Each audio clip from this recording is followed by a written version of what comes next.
আর এবার দেখাবো চণ্ডীতলায় কিভাবে অবাধে সবুজ ধ্বংস হচ্ছে। একের পর এক গাছে কোপ পড়ছে। দেখুন, গাছ কেটে ফেলা হচ্ছে, অবাধে নদীর পাড়ে গাছ কাটা হচ্ছে, সবুজ ধ্বংস হচ্ছে। গাছ কাটতে হলে তো বন দফতরের পারমিশন লাগে, কিন্তু এক্ষেত্রে কোনো অনুমতি নেই। বন দফতরের অনুমতি ছাড়াই একের পর এক গাছ কেটে ফেলা হচ্ছে। পুরনো শিরীষ গাছ, সেই গাছ কেটে চম্পট দিচ্ছে দুষ্কৃতীরা।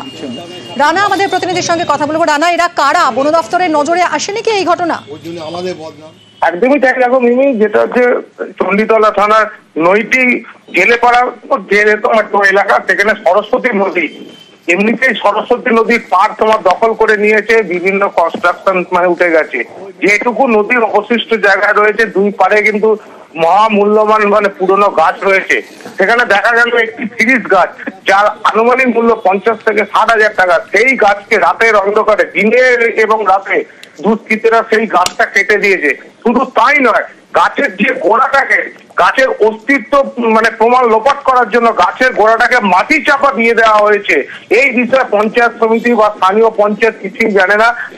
গতকালই পঞ্চায়েত সমিতির পক্ষ থেকে জেলা শাসক ও বন দপ্তরকে একটি অভিযোগ জানানো হয়েছে। তাদেরও বক্তব্য হচ্ছে যে বন দপ্তরের অনুমতি ছাড়া কি করে এই গাছ কাটলো দুষ্কৃতীরা। ধন্যবাদ রানা। বেআইনিভাবে এই অসুস্থ গাছ কেটেছে, মোটা ডুরি, যেটা কাটার কোনো কথা নয়।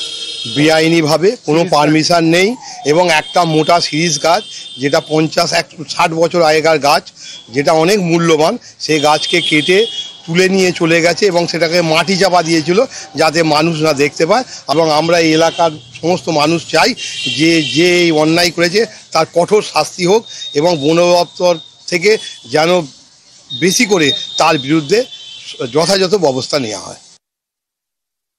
আমি জানতে পারলাম যে ওই যে যে সরস্বতী নদী আছে, সে নদীতে কিছুদিন আগে চুরি হয়ে গেছে। নদীর আর অস্তিত্ব নেই।